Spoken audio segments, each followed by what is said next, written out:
Subcommittee will come to order. Before we begin, are there any numbers from the FCC as to the ratings last night for the Nationals game? I did some firsthand research, Mr. Chairman, and took my son to the game, and I can give a full report at a later time. All right, that's wonderful. I get the hearings. The ratings must have gone through the roof. We are pleased to have Chairman Genachowski before us today to discuss the FCC's proposed budget for next year and the Nationals game from last night. On the Commission's broadband plan, also, rapid changes in communications technologies are giving consumers more options, even as it gives some providers more leverage for high prices. The FCC must run faster and faster to keep pace with these changes. We count on the FCC to regulate communications so as to protect consumers without stifling innovation. Last March, the FCC issued its broadband plan that lays out the current Commission's perspectives on the future of communications. As the broadband plan made clear, Americans increasingly rely on broadband internet connections for delivery of fast, rich, and reliable transmission of voice, text, internet browsing, medical images, entertainment, or almost any other form of communications. Now, as you know, this hearing is online, live as we speak, and I sent out a Twitter message. I put it on 2 Facebook pages and an email, so we should get at least 10 people to watch. You have your BlackBerry out so you can answer while or Twitter as we're going along? Yes. Oh, good. And we're being recorded. Just to make the point that we're up to date on some of the technology, although it's all very confusing to us still. As the broadband plan explains, wireless spectrum is becoming increasingly in demand as more communications go wireless and require more bandwidth. We face a crisis if we do not act soon to free up more spectrum for broadband. I applaud the FCC's efforts to identify underused spectrum for possible conversion to broadband applications. I'm also pleased that the plan recognizes the benefit to our society when almost everyone has access to broadband. More and more access to broadband opens opportunities in education, job hunting, becoming an informed voter, and so forth. And lack of access to broadband closes opportunities. We must work to close the digital divide in access to broadband. Not long after the ink dried on the FCC's broadband plan, a ruling by the Court of Appeals for the District of Columbia Circuit raised questions about the FCC's authority to regulate internet service providers. As a recent New York Times editorial pointed out, it is essential for the FCC to have authority over the internet, the dominant 21st century mode of communications. We're looking forward to better understanding your decision to launch proceedings to bring ISPs under Title II. This subcommittee has also been concerned that almost 9 years after 9/11 and 6 years after the 9/11 Commission report, our first responders still lack the robust, interoperable communication system needed in the case of major emergencies. Your plan recommends one approach that has been endorsed by both co-chairs and 2 other members of the 9/11 Commission, but that approach has been opposed by some organizations representing first responders. We look forward to learning how you propose to resolve this situation so that we can move ahead. PEG channels that provide public educational and governmental information to cable TV viewers make a vital contribution to our civic society. As technology has evolved, some of those PEG channels have become more difficult to access. Despite many petitions and comments for the record, the FCC has failed to fix this problem. I was disappointed that your 360-page broadband plan made no mention of the future of PEG, much less proposed a solution. Finally, as you know, I have been concerned that Americans living in the territories often lack communication services comparable to those available in the states. Your report on communication services available in the territories shows dismal rates of internet use in the territories. I was pleased to see that your commission recently gave the go-ahead for XM Sirius to make the investments necessary to operate effectively in Puerto Rico. I remain concerned about the availability of universal service funds there. I want you to be assured Mr. Chairman, that this committee, it's in the best interest of this committee and this Congress for you folks to succeed, but to succeed on behalf of the consumer, to succeed on behalf of strong technology for our future, to succeed on behalf of bringing us to where we should be as a nation, but never at the expense of leaving behind any community, including those folks that live in the territories. And with that, I turn to my colleague, my sister, and the ranking member, Ms. Emerson. Thank you, Mr. Chairman. Chairman Genachowski, welcome and thanks so much for being here today. The FCC has an important regulatory role in the country's communications, television, radio, internet, and cable industries, and we all know these services touch nearly every American citizen and business daily. Ultimately, you all have to find the balance between enabling technological progress and providing enough regulation and oversight to ensure that the American people have available communication services. It's a very challenging job with many business, technology, and consumer groups watching your every move. I want to congratulate you on the development of the National Broadband Plan. Developing a strategic plan to provide every American with affordable access to broadband service is a worthy goal. And I'm very pleased because it has the potential to assist those Americans without internet access to improve health care, education, public safety, access to government, and the economy. I'm still a little confused why we used we were going to deploy rural internet opportunities, or at least broadband opportunities, after which you were then going to do a new map, if you will. So perhaps the cart got before the horse, in spite of the fact that I do think that that is a good use of stimulus funds, is the deployment of broadband, particularly because I have a hugely rural district. So it will end up helping my constituents a great deal. I will say, though, that I, like many others, have some concerns with your plan. As the chairman said, many in the first responder community are concerned with your strategy to implement a nationwide wireless first responder network, or at least the means by which you want to do it. And I'm also concerned with your announced plan to reclassify broadband as a phone service instead of as an information service. Many have questioned whether this reclassification will stand the scrutiny of the courts. In addition, my constituents, my very small providers, really believe this action will reduce private sector investment in broadband expansion, which will obviously then hinder your goal of expanding affordable broadband access.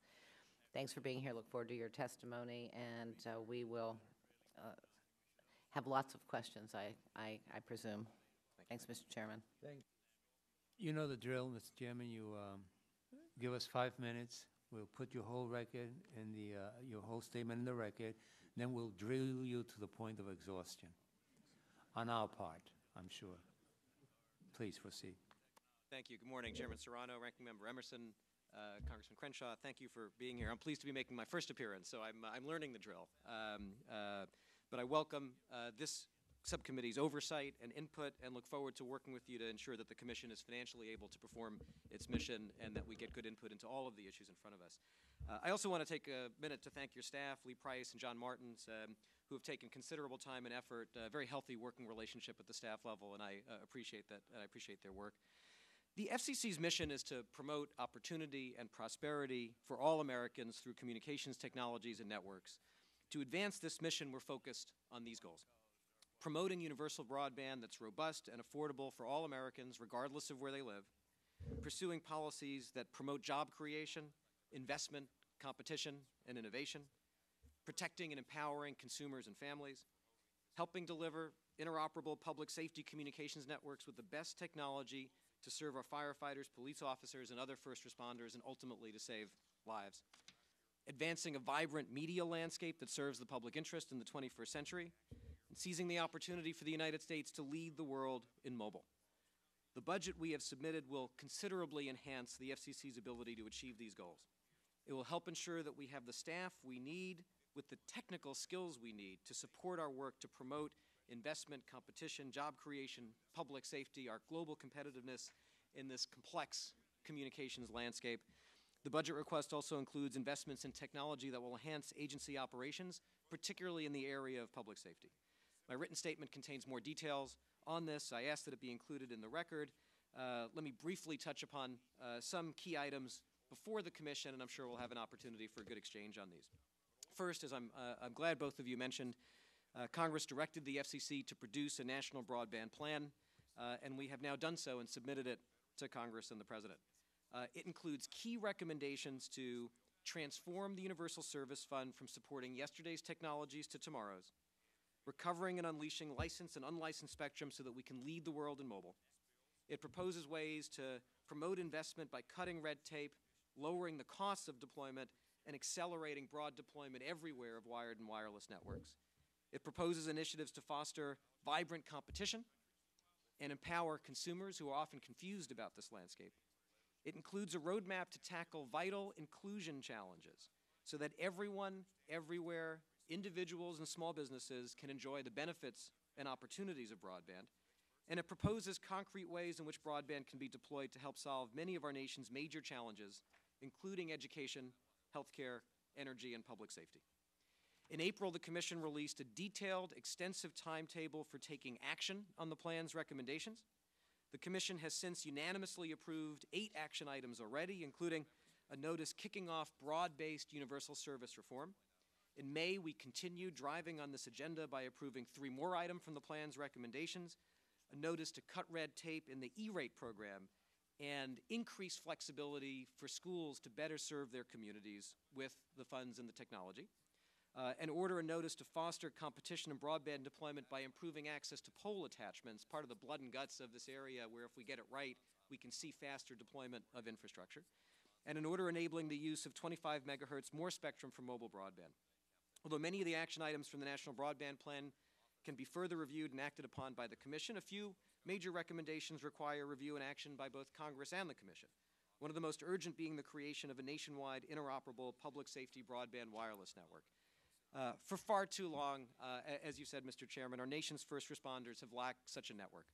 As part of the National Broadband Plan, I tasked our FCC team, led by a brilliant retired admiral with great experience in this area, with starting anew and developing a comprehensive plan for an interoperable broadband public safety network.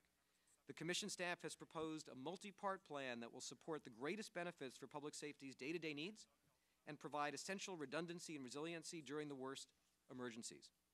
The plan confirms that the current 24 megahertz of spectrum identified by Congress and allocated to public safety is sufficient for public safety needs for the foreseeable future, and that if necessary in dire emergencies, public safety will be able to access and roam on adjacent commercial networks in the 700 megahertz band, including the D block, which Congress has required the FCC to auction.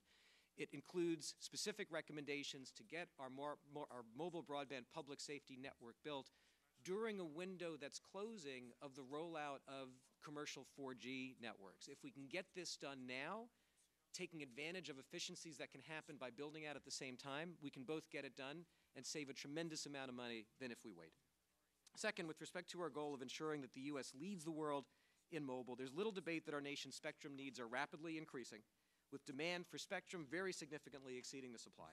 If the U.S. is to lead the world in mobile services and technologies, we must address this looming spectrum crunch. I understand and share the concern that in pursuing this objective, that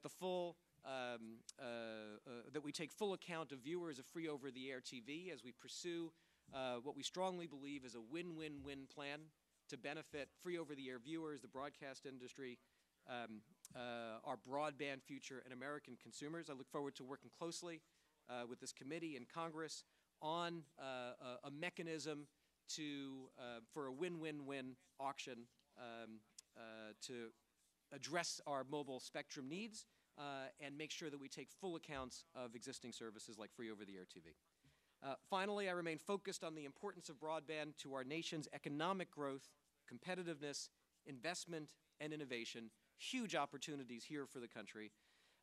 But as we heard, we face legal uncertainty now as a result of a recent court decision in the Comcast case. Comcast, although we argued to sustain the framework that had existed, the court disagreed, and that decision casts real doubt on whether the legal framework the Commission chose for broadband internet services nearly a decade ago is adequate to achieve core broadband policies such as universal service, public safety, and promoting investment and innovation related to broadband and extending it to all Americans. In addressing this issue, I reject both extremes, the extreme of overregulation and the extreme of doing nothing. I believe that a light touch approach continues to be the correct one and look forward to ongoing dialogue with Congress as the Commission seeks public comment on how best to ensure that our broadband policies rest on a solid legal foundation and that we foster a climate for robust private investment in communications that benefits all Americans. As you may know, the chairman of our authorizing full and subcommittees have announced they'll start a process to develop proposals for updating the Communications Act. I welcome their process and the opportunity to serve as a resource to them and Congress in their work. And of course, I look forward to working with the members of this subcommittee on these issues and all issues the FCC faces. Thank you again for this opportunity to discuss the FCC's 2011 budget request and our work under the Historic Recovery Act. I respectfully request that the subcommittee consider granting the FCC's fiscal 2011 funding request, and I'd be happy to hear comments and, of course, take any questions. Thank you so much. Thank you. You know, around here, we always use the phrase win-win. You said win-win-win. Does that, that extra win means that you know something is going to happen? It means the Cardinals and the Yankees and the Nationals are all going to get a win. There used to be a situation where everyone asked how long before Serrano brings in Cuba and Puerto Rico into any kind of a hearing. And now it's how soon the Yankees and the Cardinals come into it. So we'll see you in September.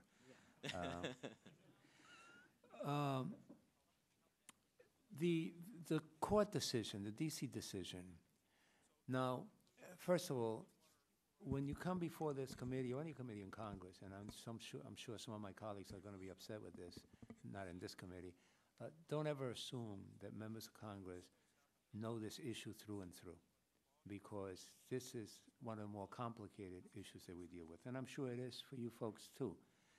Now, the court decision kind of threw everybody for a loop. And the issue was, as we saw it, do you have the authority, existing authority, to move in the direction that many of us want you to move in? So what's your sense? Now, just as a little aside, if one looks at your biography, you've done enough in the past to have dealt with many issues on many levels, from the Supreme Court to Congress to the administration to the FCC. So you certainly have an understanding of how these things move. Did that court decision cripple you? Does it allow leeway? Does it give you leeway to do what you need to do? Where are we at now? How can you explain that to us? There's no question that the decision raised serious questions, created a problem that we have to solve. There had been a consensus that the FCC could adopt sensible rules around broadband for universal service, for public safety, for consumers, under a particular Title I approach. We defended that in court. We thought it was fine. We want to focus on what the American people want us to focus on, which is extending broadband to all Americans, leading the world in innovation, driving tremendous investment, having this be a platform for job creation, and extending the wonders of broadband and healthcare and education to all. Unfortunately, we didn't win the case. And in its opinion, the court raised real questions about the consensus framework that had been used. We now have to solve that problem. As I looked at it, we had two extremes in the debate. We had an extreme of, oh, well, this is fine. The FCC doesn't need to do anything here at all. And we had what I believe is an extreme of, oh, this is an opportunity for massive regulation of this infrastructure. And I reject both those extremes. And I directed our staff to identify a strategy that would restore the status quo, that restore the light touch framework that would allow the Commission to do what's necessary to promote investment, to promote public safety, to extend broadband, not to do more than what's necessary.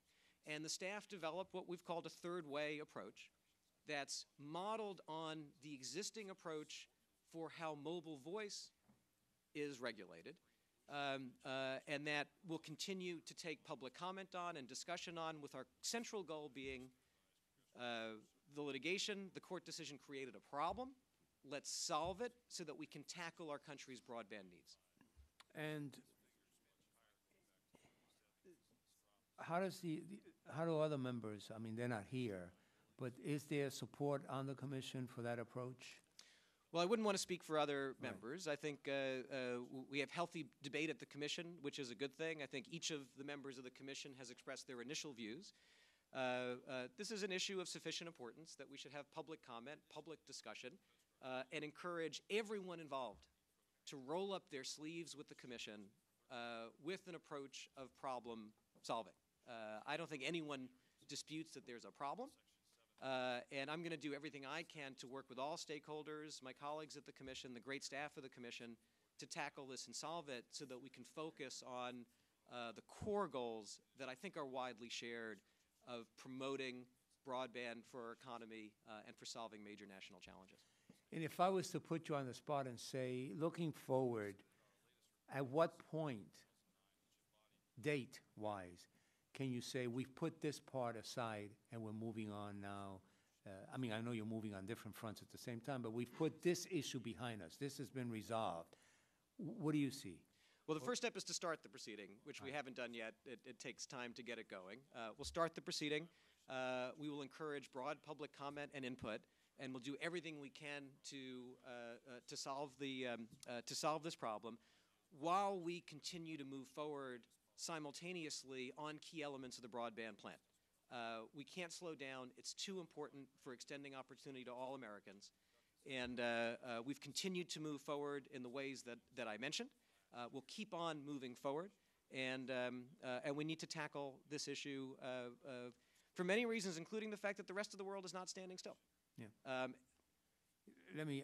going to be asking members after Ms. Emerson speaks to stick to the 5-minute rule, so I'll abuse it now and say the following. On your last comment, I don't know how briefly you can do this, but what happened to us? Why did we fall behind? Why are we, in so many ways, the greatest country on earth, and in this particular one, we're trying to catch up? What happened to us? It's obviously a very good question. A lot of people disagree on why we are where we are, but I think there's broad agreement that we're behind where we should be. Perhaps one of the drawbacks to having the infrastructure that we do is that we have to deal in this country with legacy infrastructure that in some cases slows us down. We have to reform Universal Service Fund so that it applies to broadband, not just old telephone service. But I think what we focused on in the broadband plan was assessing what the current obstacles are and what we need to do to tackle them. Ms. Emerson. Thanks, Chairman. So Commissioners McDowell and Baker have stated that no evidence exists of systemic failure that in the broadband market that would justify a new onerous regulatory regime.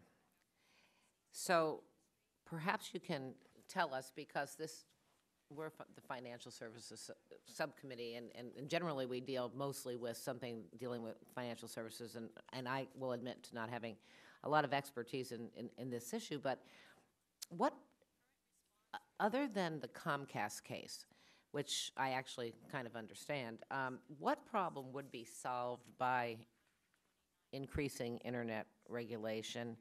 And is there evidence that internet service providers are discriminating against certain customers? Sure. A couple of points, if I may. One is I don't support a new onerous regulatory regime. I oppose it. I support the restoration of the light touch regulatory regime that we had.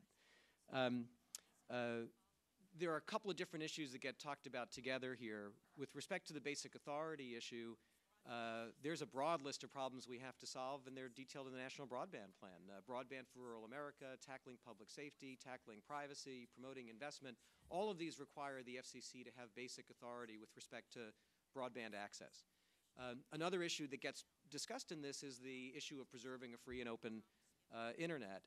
I do believe that we have something very special in this country, an internet built on an open architecture that allows free speech, that allows innovators to reach a broad audience. It's led to the development and growth of small businesses across the country, huge benefits in terms of investment. My view on this is that we need to preserve what we have and make sure that this platform remain open as we drive more and more investment in it so that the infrastructure can lead the world. Well, are you concerned that a majority of members of Congress in both parties oppose your plan? Well, I think there were 171 Republicans, 74 Democrats who wrote you a letter basically saying not to move forward with your plans, quite frankly, because it's our responsibility to give you direction as opposed to you giving us direction. But, you know, we all are trying to work together to help the American people. But does that bother you that the majority of members aren't, on the House side anyway, aren't in favor of your plan? well, the concerns that Congress have, of course, I take very seriously. And I share many, if not all, of the concerns that are in the letters. We need to find a way to make sure that we restore the status quo that exists, protect consumers, promote competition, promote investment, promote universal broadband to all Americans in a way that is a healthy framework that's consistent with the framework that we had. So I'm looking forward to ongoing discussions with members of Congress to developing broader understanding of the options, of the approach that I've suggested. And I believe that this is an area where I hope and I think we should be able to achieve better understanding and enable us to move forward in a way that allows us to have a solid legal foundation that promotes investment so that we have a basis for making sure we can take care of universal service, take care of public safety, take care of small businesses and broadband. And I look forward to this process, and I think our proceeding will help be a resource as we move forward. Well, since your broadband plan assumes significant contributions or investments by the private sector, and if I mean, you mentioned investment, but if investors are fearful of government's involvement in regulating the internet, and you may not call it regulation, but others do, so it's all a question of semantics. So how's that going to impact the expansion of broadband to all Americans if, in fact, you have investors who say, well, wait a minute here, you know, this is overreach, and I realize that you say it's not, but some others would think it is. Have you studied the question and the impact that might have on how we do achieve at least the large goals in your plan? I am committed to making sure that we have a framework that promotes investment. As Congressman Serrano mentioned, I spent many years in the private sector, including work as an investor. This is essential. In this country, private investment will fuel our broadband networks, and we have to make sure that we achieve that. We're just at the beginning of tackling this issue. I would note just one thing, which is that the third way approach replicates the framework for mobile, which has been very consistent with investment. It's been widely praised. And I look forward to discussing this with you and other members to make sure that we have a framework to achieve our common goals with respect to broadband. Are you having trouble with the authorizing committee and getting, I mean, we could narrowly do, I mean, if this is something that everybody believes will somehow solve a problem that exists out here, at least, you know, according to you, have you not talked to the authorizing committees to determine whether or not a narrow bill could just simply be written and that would preclude you from having to do it by regulation? People are very nervous about any regulatory body doing things by regulation in place of us legislating it because it's a little heavy, at least the perception is it's very heavy-handed. The chairman of the authorizing committee on the House side and the Senate side have announced that they're looking at proposals to update the Communications Act, and we will, of course, be a resource to that. So they are. So in other words, you would not hold back and perhaps let Congress do what it's supposed to do, as opposed to y'all doing it instead? I am looking for a solution that allows us to work together to promote our common broadband goals.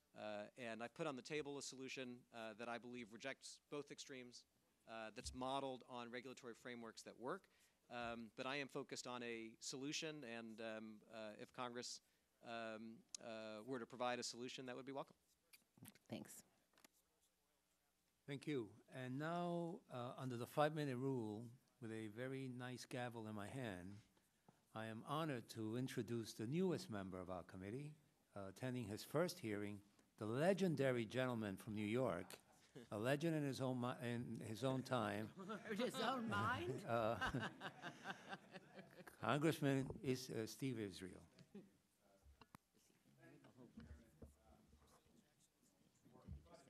I can hear you.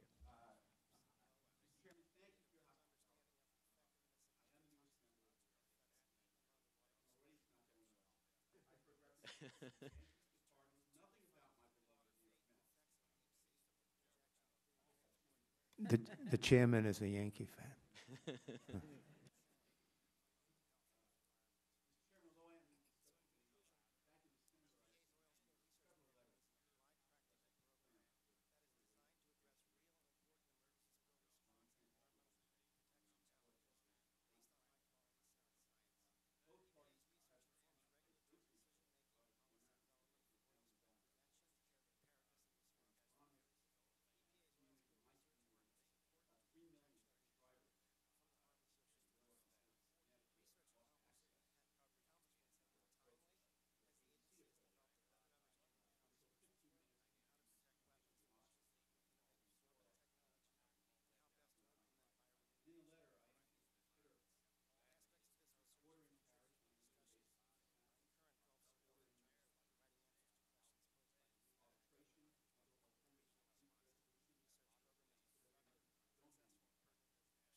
I share your concerns, particularly with respect to viewers, consumers who don't have a seat at the negotiating table and can wake up and find out that what's expected of them doesn't make any sense. You mentioned the February-March issue. I remember back to December, January, when there was the possibility that viewers might find out on the Friday before a holiday weekend that they would lose their signal over the weekend for when there were high interest, in that case football programming on that they would want to watch. And at one level, making sure if consumers have a real ability with sufficient time and notice to change providers, that is something that we can debate and think about. But the idea that a viewer would find out on a Friday that, oh, you can't watch your some programming that's very important to you on a Monday unless you go to a store that's closed and order a product that you can't get in time, that doesn't make any sense at all. So we have announced that we are looking at the retransmission framework. It's largely a statutory framework that's been the same framework in place for a very long time. And we're running a process to see whether it can and should be updated. I do think that the private parties in this should have the ability to negotiate their own deals. But I think the consumers and viewers who are not at the table, their interests have to be taken into account as we analyze the framework and make sure that it fully serves the whole ecosystem. And what's your time frame for the review of the retransmission process? It's ongoing now. I believe we're in a public comment process, and our staff is having discussions with the various players to see what recommendations we can come up with to improve and update the process. Thank you, Mr. Chairman.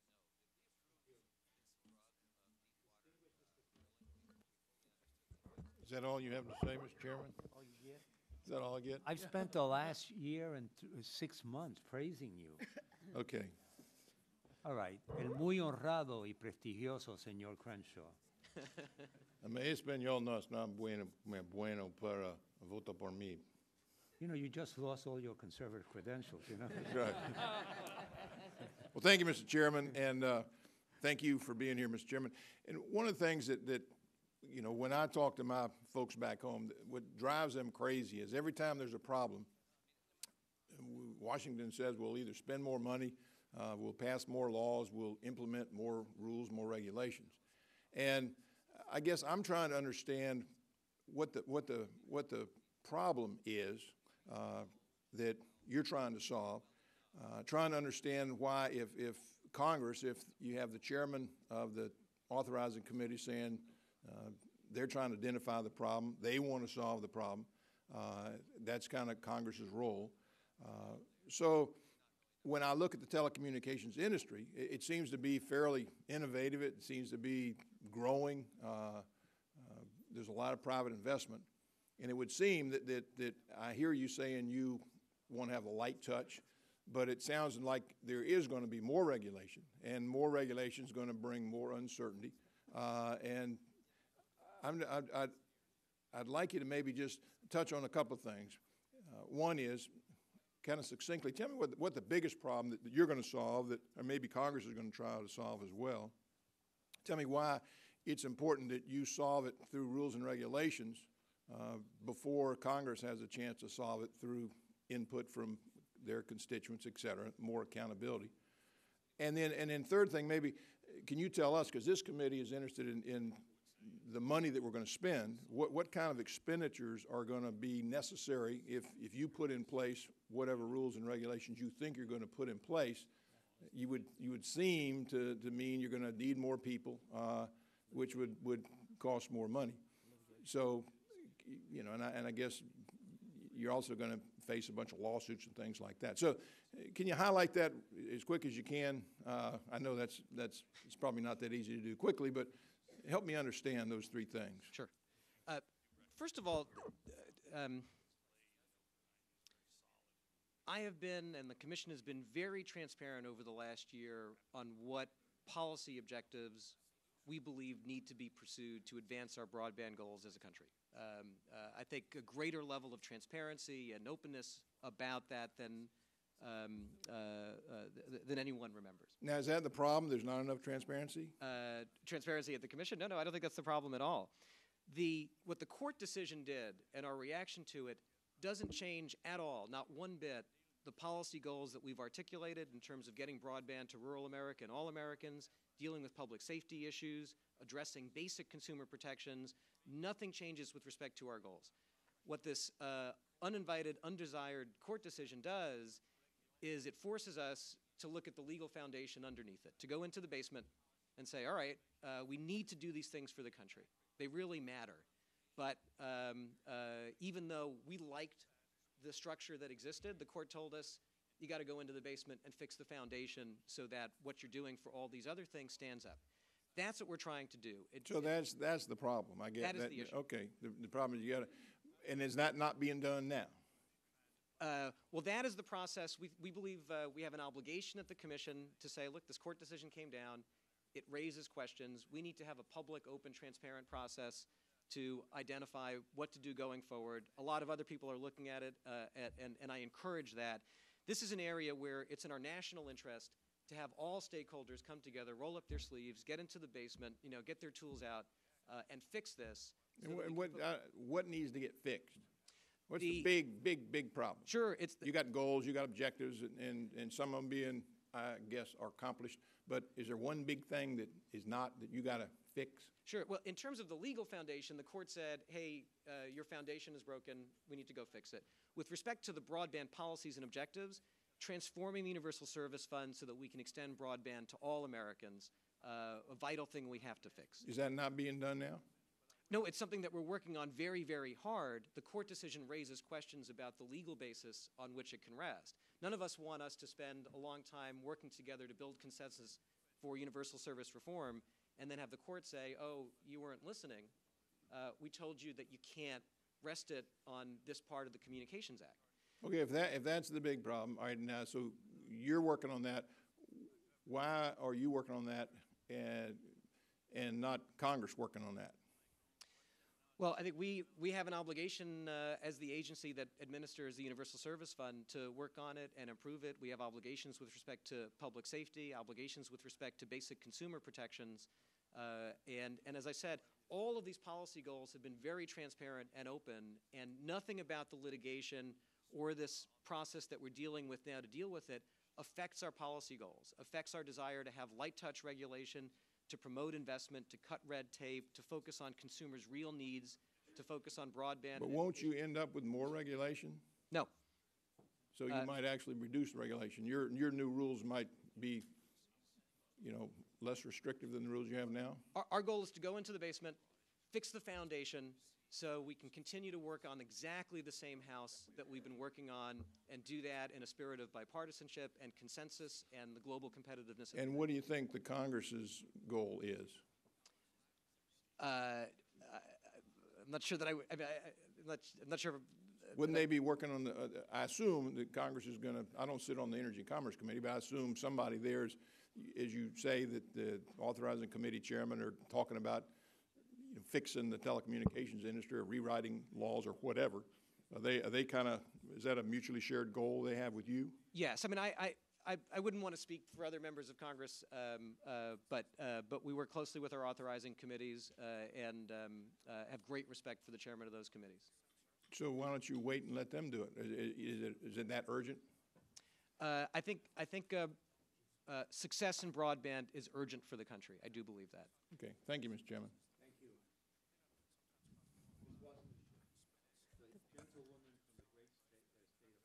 Thank you very much, Mr. Chairman, and lifelong Yankee fan, I might add, having been born in your home state.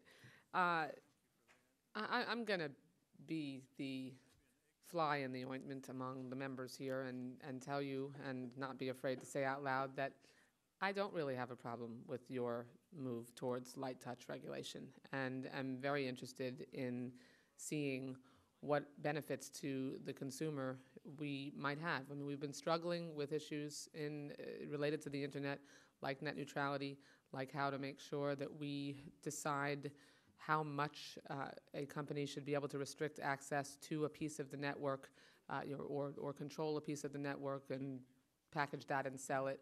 You know, I would like to hear from you, to the degree that you haven't already touched on it, what consumer benefits you think would come from light touch regulation. I also, though, would like you to touch on the whole issue of child pornography trafficking across the internet. That's something that I've been very focused on since passing the Protect Our Children Act in 2008. I mean, just to give you an example, last year, a major ISP in the world tried to determine the magnitude of child pornography trafficking across their network in just one country. And it was a small country, fewer than 10 million people, something like the size of New Jersey. They used known child pornography identifiers, hash values from a registry provided to them by Interpol. They determined that 120,000 transactions for receipt, distribution, and possession of child pornography had occurred in one day in one country. If we were to extrapolate a similar demand in the United States, it would mean that there could be as many as 3 million hits for child pornography in our own country. I'd like to know what the intended policy is toward anonymity on the internet. Does the agency see a need to mandate that broadband providers keep and manage information like that? And I have a couple other questions related to that as well. But I know the easiest thing in the world to do politically is to just stay away from the internet, stay away from the internet taxation, stay away from internet regulation. The internet has been off limits to any suggestion of anything governmentally related touching it since its explosion. And you know, I think as far as the answer to the question, why not leave this to Congress? I mean, sometimes Congress leads, and sometimes we're pushed. And to be honest with you, I'm not sure, as much respect as I have for the chairman working on the issue now, I'm not sure that they would have taken the issue up quite as soon if the FCC had not begun exploring the avenues that you're exploring. So I'd love to hear from you. Thank you very much. On consumer benefits, the FCC has always promoted consumer benefits with respect to the main access to communications that goes into people's homes. And a lot of this issue is about preserving the ability to to take necessary steps for consumers. I'll give you an example. We've been working recently on the issue of bill shock. There are consumers who, get their bill in the mail for their mobile service, and where they thought they were going to have a bill of, $70, $80, $90, they get one for $2,000 because they exceeded their limits and they just didn't know. Our survey found that as many as 30 million Americans are affected by this at some level. And there are some basic things that we are exploring that might be able to fix this, making sure that consumers get text messages when they exceed their limits, for example.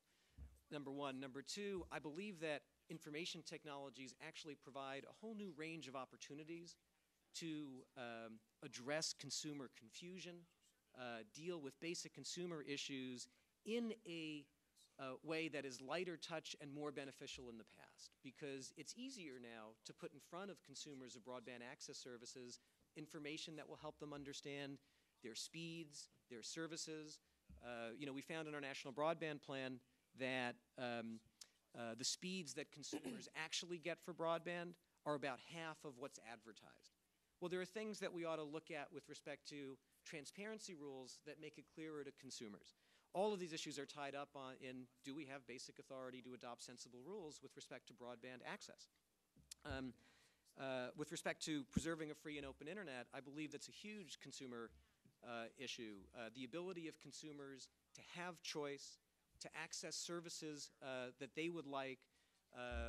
I think about consumers, too, as small businesses who want to have the opportunity to put a business online and know that they can reach an audience. I think it's a very, very big consumer issue.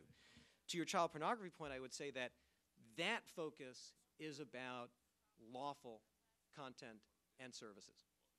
And I feel very strongly that we need to preserve the freedom and the openness of the internet for lawful communications, lawful business relations, but unlawful content and services are in a different category. And in fact, I think for the success of our internet in the future, we need to recognize both the need for openness and the need for safety. Being very cognizant of the First Amendment and its vital importance. Can I just ask you on because you just described reasonable network management practices. Mr. Chairman, if I can just finish this sentence and get an answer, that would be great. Thank you. Does the FCC intend to allow ISPs to block, thwart, and encourage identification of illegal content? I mean, during this light touch regulatory process, I would think that that's something that you could take up that would really protect children and protect and address the explosion of illegal content that is being transmitted across the internet. Yes, preserving a free and open internet and making sure that reasonable steps can be taken to deal with unlawful content or unlawful activities. We need to get that balance right, and I think we can. Thank you very much. Let me just say that is, and that was a great line of questioning, that is my biggest concern, that you allow the freedom that we Americans always love to enjoy, at the same time not allow the internet to be used to destroy people, to destroy or to commit unlawful acts. And that is a challenge and a half, because it has to be done carefully. And we can't do it every time there's a crisis, because when we respond to a crisis, we tend to go too far to one side. And so it's a balance. I don't envy the job you have to do, but we do remind you on both sides that this is a huge challenge you have. Mr. Covelson. Thank you, Mr. Chairman. Following up on Ms. Wasserman-Schultz's question, and she's absolutely right, all of us we're deeply concerned about the proliferation of child pornography, exploitation of children on the internet, but the District Court of Appeals for the D.C. Circuit, the Supreme Court, in this most recent decision from the D.C. Circuit, you don't have ancillary jurisdiction to regulate in areas that are not absolutely specifically authorized by the statute. I saw you were the General Counsel to the FCC from 1994 to 97, and when you tell us blithely and broadly that you're going to go work on the foundation, you don't have the statutory authority to do what you're attempting to do. You got a unanimous decision from the D.C. Court of Appeals. You have 10 years of precedent from the FCC in decisions and from the U.S. Supreme Court that you do not have the authority or jurisdiction to do what you are attempting to do. And all that is necessary, if you're passionate about this and concerned about it, is to go to the authorizing committee and ask them to amend the Communications Act to give you authority to regulate information services, and I would suggest that what you need to ask for specifically is the authority to prohibit illegal content, and in particular, the abomination of child pornography. And anybody that traffics in it, promotes it, allows it to be transmitted, ought to be boiled in oil. And you guys ought to be able to have authority to regulate that. And I'm confident the authorizers would do so. But you will encounter strenuous opposition from all of us in any broader effort to regulate lawful content on the internet. You don't have the authority to do what you're attempting to do you? Well, where in any court decision, and where in the statute, we're the general counsel from 94 to 97, tell me specifically in what court decision and where in the statute does it explicitly give you the jurisdiction to do what you're attempting to do? It's not there, is it? Well, where? With respect, I believe that the proposals that have been laid out, actually by the different stakeholders in this, there are many who agree that there are different ways under the statute to pursue broadband, and a lot of the debate is which is the best way. So we'd be happy to provide a fuller legal... Well, you could do it, I'm sure, off the top of your head. You're the general counsel for the FCC.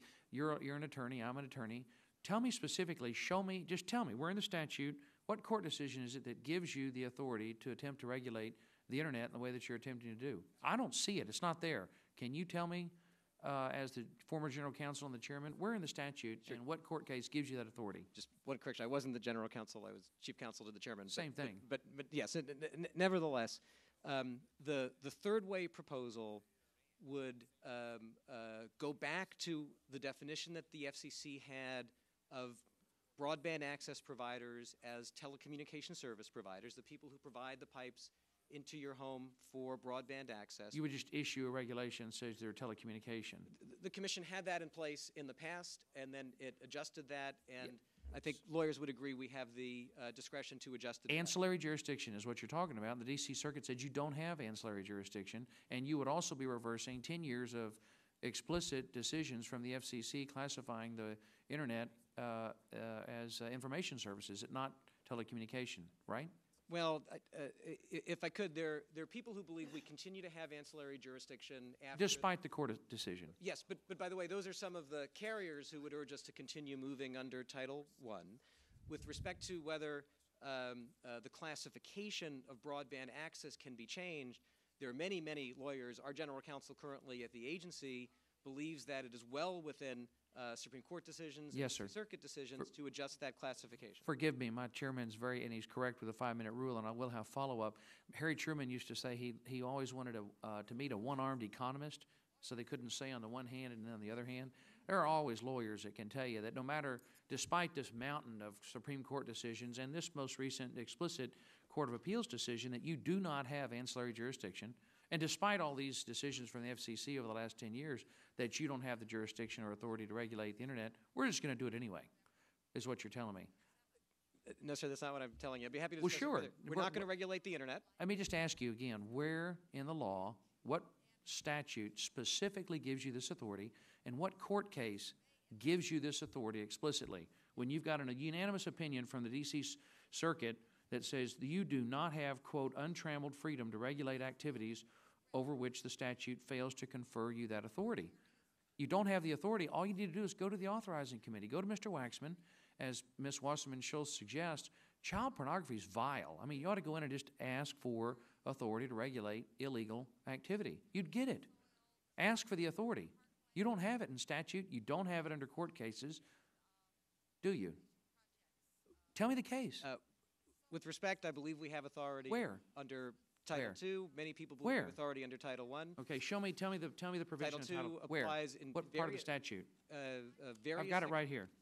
Where? Sections 201, Section 202. Many provisions 201 of Title and 202. Hold on. apply to telecommunications carriers. I'll do it in my follow-up. 201 and 202. Where else? In general, Title II applies to telecommunications. In general. Providers. But telecommunication is not information services. That's my point. The D.C. Circuit said the internet is information services. You're given authority to regulate telecommunications, right? You're an attorney. Come on. Yes, I'd be happy to continue this. Don't dodge. No, sir, I'm trying to answer your questions directly. The question is whether the provision of broadband access to consumers Is a information or telecommunication? The chairman's been very generous, but Ms. Wasserman Schultz is exactly right. We need to absolutely shut down child pornography. Go to the authorizers. You don't have the authority to do what you're attempting to do. Just go to the, why don't you go to the authorizers? Will you? I understand your point. We're in discussions with our authorizers. Thank you, Mr. Chairman. You've been very gracious. Thank you, sir. Thanks for the indulgence. Were you a prosecutor? I just feel as strongly as we all do, and my good friend Debbie Wasserman Schultz is right about this. I mean, these people ought to be boiled in oil, and it's inexcusable that this vile material is allowed to be broadcast. And we can find them and roast them. She's right. Toast them up. Aren't you on my side? We all agree. Mr. Fatah. Mr. Chairman, just let it be for the record, I'd rather you go deal with the child pornographers, and if someone wants to say you don't have the authority, let them defend on the other side. But I want to pass this round to Congressman Ryan, and then I'll catch it on the next round, because he wants to do something to facilitate us continuing in this particular vein at this moment. I feel Well, like, in that case, Mr. Chairman, I feel like this is a basketball game, because I'm going to pass to Ms. Wasserman Schultz so that she can follow up on her line of questioning. And who's in charge here? I don't know. This I is my was going to first welcome. meeting. Well, I was going to welcome the newest member of our committee, Mr. Ryan, who already has broken 3 of the rules. Okay, being I think the gentlelady from Florida is in charge of. of the time now, I guess. Okay, Ms. Wasserman Schultz. No, Okay. she. No, just I'll only take a couple of the very generous 5 minutes that my colleagues have tossed me. I actually agree with Congressman Fatah that to the degree that you have whatever authority you possess today to restrict the transmission of child pornography and to go after, to be able to go after pornographers who are transmitting content on the internet, and to be able to expose them and deal with a telecommunications policy that prohibits them from being anonymous, then you should use all that authority and you should seek more. So if we can split the difference and say that you may not have all the authority you need, but whatever authority you have, you should pursue that. Dunn, if I could say, Dunn, like many of us, I have 3 kids, including 2 young ones, and it is a huge, huge, terrible issue that needs to be tackled very fully, and so I completely agree. Good. And then the other quick question I had is just about the Lifeline service, because Lifeline has traditionally been for landline services. Obviously, it's very important now, given how many people use cell phones. In September, Congresswoman Mitsui, our colleague, introduced legislation that would require the FCC to establish a broadband assistance program for low-income people by expanding the Lifeline program. Have you had a chance to review that legislation, and are you supportive of it? Yes, and our national broadband plan recommends that we move forward on it, and we've actually begun the process in May looking at doing exactly that. So that's under active consideration. Does your fiscal year 11 budget request reflect it, or? It would be part of our overall universal service fund reforms. It would be inside the universal service fund. Which I guess if you had some light touch regulation, you'd be able to advance even further. I'd like to make sure that, yes. Thank you. Thank you very much for my colleague's indulgence. Thank you. I just have, it's me, right? Okay. I just have one question. The National Broadband Plan recognizes that we have this huge gap in funding, $24 billion, and we have similar issues with our transportation budget. We have a $1.4 trillion transportation infrastructure gap, and we're trying to come up with some creative ways through transportation banks and leveraging private financing and those kinds of things, creative ways to try to address this issue. Are you exploring some creative ways that we can address this issue? Because we've got a lot of work ahead of us, and I think economic development in a lot of communities, not just rural, but urban centers as well, who are trying to regenerate and restore their local economies. For example, in the industrial Midwest, where a lot of this stuff was steel, rubber, manufacturing, that's now trying to move into some higher technology, biofuels, whatever the case may be, software. This is very important for us. And so the only question is, and if we can help you in any way, figure out creative ways to finance this and then to maintain it over the long term. And I agree with the premise of your question completely, and there's always the opportunity for new ideas, and I welcome that. Transforming the Universal Service Fund, it's a approximately $8 billion a year fund that needs to be focused in a smart way on new technologies to benefit people all over the country. There are opportunities in thinking creatively about spectrum auctions, and so the kinds of policies that we've proposed, some of which require legislation, to recover and auction off new spectrum, it has this win-win-win effect because it can free up more spectrum, and spectrum is a form of infrastructure when it comes to wireless technologies for mobile broadband in urban and rural areas, which can make a big difference. It can generate substantial funds for the Treasury, which can help funding across the board. And there are ways to do it that work and are wins from the perspective of entities that hold spectrum licenses now. And so there's some creative ideas there around two-sided auctions, incentive auctions, that we'd be happy to follow up with you on, because it's an important area where we do need to work with Congress to make sure that we have the spectrum infrastructure that will allow us to lead the world. And to your earlier question, Chairman, about what the U.S. hasn't done right in the past, this is an opportunity in the future for us to focus on our mobile infrastructure, on our wireless infrastructure, and make sure we get it right for the next 10, 20 years. Thank you, Mr. Ryan. Let me go into an area that's of great interest to me, and I know to members of this committee on both sides, and that's the treatment of the PEG channels. And in 2008, this subcommittee held a hearing on public, educational, or governmental, or PEG access to television subscribers. At that time, several companies were denying PEG channels treatment equal to basic commercial channels. PEG supporters have filed petitions at the FCC to assure fair treatment of PEG channels. When I urged prompt resolution of those petitions at our FCC hearing last year, Acting Chairman Kopp said, "It is my hope," this is a quote, "that the Commission will take whatever steps are necessary to ensure that PEG channels remain a vibrant and valuable service." 1 year later, the FCC has apparently still not resolved the situation. Now, some of us have been around long enough to remember that when this great bonus of cable television went out, it was with an understanding that the local community would have access through these channels, and everything from the local Little League football team being able to present their awards live or taped on a local channel, to the local church having a Sunday service, to whatever cultural and ethnic groups wanted to go on the air, they could do it.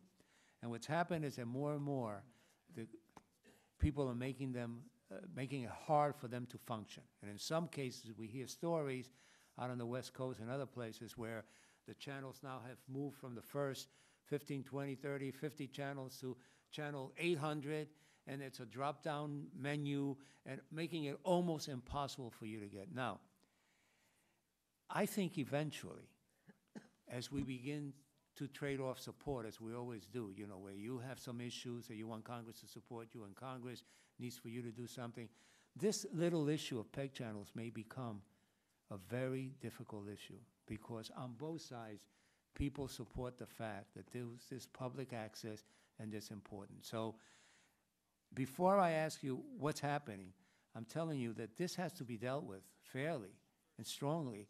Otherwise, we're going to have some very difficult times between this subcommittee and the FCC, because we will not sit by and allow the FCC to allow commercial carriers to just push these folks aside.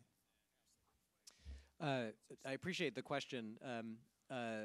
There's been some good news with respect to PEG, and there's also a lot more work that needs to be done. So one of the major disputes that existed was one involving Comcast, and that now has been, there's been a satisfactory solution there. We'd be happy to review it with your staff and make sure that it's satisfactory to you and your staff.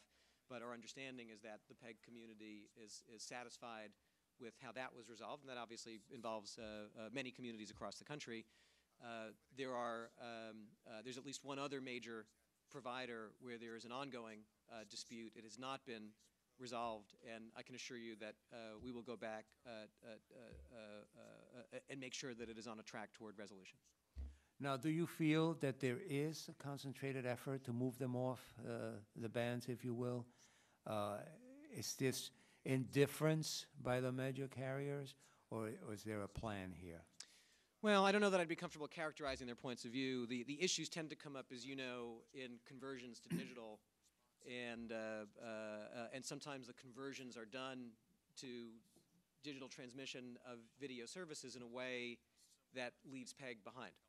That's what creates the issue. You know, when you buy a house or get a co-op, you don't leave some of the members of the family behind, right?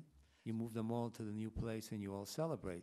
And I think that what's happened is that the FCC has not regulated these folks, and you do have the authority to do so on this particular issue, to say this was part of the deal, and we remember the deals. I mean, I remember in the Bronx, which took longer than most places, as you know, to get cable, that those were the agreements.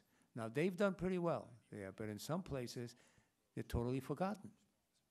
The issue remains, and we will work with you closely on this. My hope is that the successful resolution in one case can be a model for successfully resolving it in others, but there's no question that the rights of PEG channels to have access to systems and access to the audience have to be honored and enforced. Okay, now, taking Mr. Covelson's approach of being more direct, you do have the authority. Do you intend to use it to make sure that they're not left behind? Sure. We intend to honor the statute here and take this very seriously and make sure that PEG isn't left behind. PEG channels are not left behind. Okay, I understand your desire to honor it. I'm going to take it a step further. I hope you get angry, because I think as we deal with bigger issues, or what some people perceive as bigger issues, these will be left off the table again, and we can't do that. Which brings me to my next question, which is another favorite subject of mine, and that is, why can't the FCC do what some of us would want to do with all federal agencies, but since you have a broader understanding of a lot of issues, why do you find it so difficult to understand that we have 50 states and territories? Why do the territories always lag behind in anything the FCC does? Why do we have American citizens who have the least access to the internet in places like Puerto Rico and the Virgin Islands and Samoa and so on? Why, when we put forth a plan, we always seem to say for the states and the territories? And understand, this is a mantra of mine with every federal agency. But I don't have oversight over all federal agencies, and we do over the FCC. So why is it that at every turn the territory is always left behind? Well, we take this very seriously, and in fact, in the universal service proposal that we put out last month, there's a specific discussion of territories and looking at a proposal to modernize Lifeline and Link Up that take into account the unique situations of Puerto Rico and other territories. So it is something that we take seriously, that we are looking at, and I do believe the FCC has made progress over the last few years in thinking about the Universal Service Fund applying to everywhere, including the territories. Yeah, but there are disparities, and you acknowledge that. Yes. Okay, well, despite these disparities, you recently declined to set up an insular-specific Universal Service Fund mechanism to provide wireline voice service in Puerto Rico, citing recent improvements in overall voice service. In light of this, what can the FCC do to narrow this wide gap in internet and especially broadband use in the territories versus the states, and make sure that a similar gap does not develop in the future? Because what is happening is that you've got this gap that exists already. Then every time you move into a new era, a new area, you leave them behind again. And so they're not only catching up to what we have now, but they're already in line to have to catch up to what we will have a year or 10 years from now, or 5 years from now. What's so difficult for the members of the commission to understand that these folks are American citizens living under the American flag? I believe that we do understand it, and in fact, this is why specifically in our proposals to modernize the Universal Service Fund, we're focused on this issue. The biggest gap that we see, and look forward to ongoing discussions with you on this, is on the adoption gap. The adoption levels in Puerto Rico, for example, are well beneath national averages. There's no question that there's serious lagging behind, and of course that affects people's ability to look for jobs, to get access to healthcare information, to be entrepreneurial and start businesses. And it's why this reform that we've proposed with respect to Lifeline and LinkUp to make significant progress on broadband adoption is so important.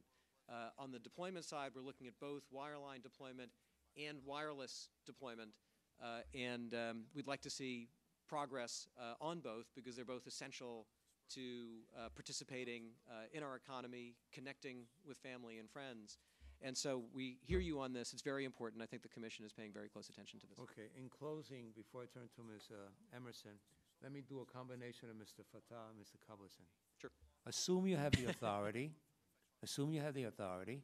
If you think you don't have the authority, go and make believe we have 55 states and not 50, and let Congress get upset at you later for treating all Americans equally. Ms. Emerson. I'm not going there. Thank you, Mr. Chairman. Let me ask you a question. Do other countries in the world have interoperable first responder networks?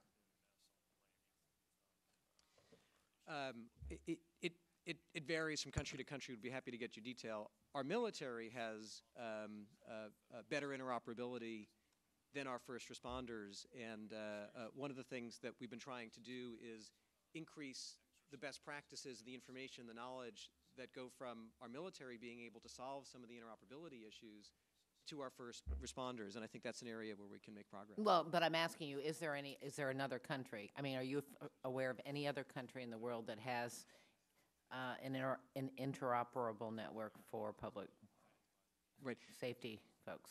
Countries that are comparable to ours in the sense that they have so many different local authorities, it's hard to find that level of comparability. It may be that countries that have one single communications force don't have the issues that we have. So the locally based system that we have is very important to our country. It does create interoperability issues that I think are somewhat unique to the United States. Well, that may well be true, and it is pretty embarrassing that it's this long after 9/11 we still don't have a network.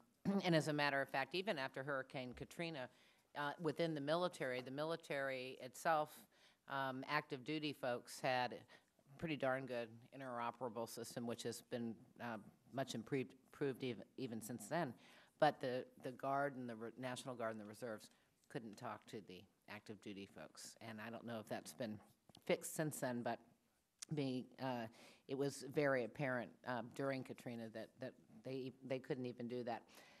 I know that, I'm all for building out and securing a first responder network, and I know that you all have worked really hard on getting that plan done. I guess I'm a little bit confused because on the one hand, your plan proposes to provide $6.5 billion in assistance to first responders to build out a network. But then the National Governors Association wrote and asked that your plan be amended to allow the D block to be allocated to public safety, and then first responders say that they actually want to control the spectrum and that priority access on on a commercial network is insufficient in a crisis. And then we're told that all these different people are coming at it from different approaches. I guess I want some clarification from you, if you would, and because I don't know, why would it be preferable to auction the spectrum commercially and give first responders $6.5 billion while hoping the industry will work with them? Why wouldn't you just allocate the D block to first responders without giving them the $6.5 billion, and then they can control the spectrum and establish their own relationship with industry to build out a reliable and a resilient network? It's all a little bit too many different competing interests here, and bottom line is we want a system that works. And I don't know why we would pay $6.5 billion for it if they could get it for free and then do it themselves. And so I want to hear your reasoning behind it, if you wouldn't mind. A couple of points. One is the goal of finally delivering on the recommendation of the 9/11 Commission that we have interoperable communications, number one, and two, that we have a mobile broadband public safety network for first responders is absolutely vital. Two, we don't have the authority to do anything other than auction the spectrum. This was the allocation that Congress made, and for that to change, we couldn't do that on our own. In connection with the National Broadband Plan, we put together a team led by a retired admiral who's just completely dedicated to tackling these issues. And the team developed a multi-part plan. There's no single thing that can solve this. But their biggest concern was that the record of the last number of years suggests that if spectrum is allocated for public safety and there isn't a plan to build the network, it doesn't get built. And there is spectrum out there that's been allocated. This isn't like other areas that the FCC deals with, where private investors will come and invest in networks and get them built. And the conclusion of our staff on this was that if the funding issue isn't tackled directly, the towers and the equipment and everything else that needs to get done won't get done. And that is a suggestion and a request that we've made to Congress, making the point that if this is done now, while the commercial 4G networks are getting built out, the cost will be much, much less than if it's done in the future. There are a series of things that are part of the plan that need to be done to make sure that the network not only gets built, but that it gets built in a way that's interoperable. And so we have set up an office for interoperability, coordinating with the Homeland Security Department and the Justice Department to make sure that we don't repeat the errors of the past, and that there are people looking at standards for interoperability so that as the new network is built out, that can happen. And the team, of course, looked at the sufficiency of the spectrum as Congress had allocated it, and came to the conclusion, dispassionate staff, just looking at the facts, that the issue wasn't quantity of spectrum. The issue is funding to get the network built. Have the first responders even presented a plan? I mean, I don't know. I'm really asking you, have you seen any kind of plan on the part of first responder community? There have been many, many discussions between the first responder community and the agency. And I know from my own conversations with them that many parts of the plan they feel strongly represent real progress, as I think Chairman Serrano mentioned, on a bipartisan basis. The 4 members, 2 Democrats, 2 Republicans on the 9/11 Commission supported the ideas in the plan as the best thing that they've seen to really make progress on this. We'll continue to work with the public safety community. Our goals are the same. And we look forward to working with the public safety community, with this committee, with other committees, to get this done for our country. It's not been a proud history. We've made much less progress over the last 10 years. Different people have different views on why that's occurred. What was important to me was to set up the kind of team that had the right level of experience and could dispassionately look at it and make recommendations to Congress and for our own actions that we believed would accelerate interoperability and accelerate a mobile broadband public safety. All right, so let's just say we all agree with you. Hypothetically, we all agree with you. And you have the go-ahead, and we're going to get this done, and you'll get your $6.5 billion to give out, just hypothetically. How long will it take from start to finish to put in place a nationwide public safety network that is going to resolve all the communications issues we faced during both 9/11 and Katrina?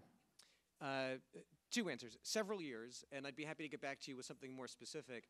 But I can tell you it would be roughly built out on the same pace as the build out of commercial networks. Because part of the idea is, as the commercial carriers are building out 4G networks, let's take advantage of that build out. Let's do one truck roll, not two. Let's have the equipment go out at the same time. Let's take advantage of the same towers.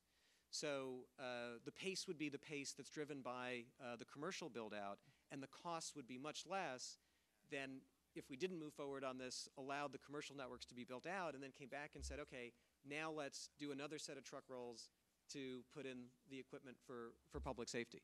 So I wish we could do it in 6 months. We can't. It'll take several years, but it'll be much faster than any other approach that we have seen. So several years, is that under 10? Yes. Is it more than 5? You know, I mean, I'm not, yeah.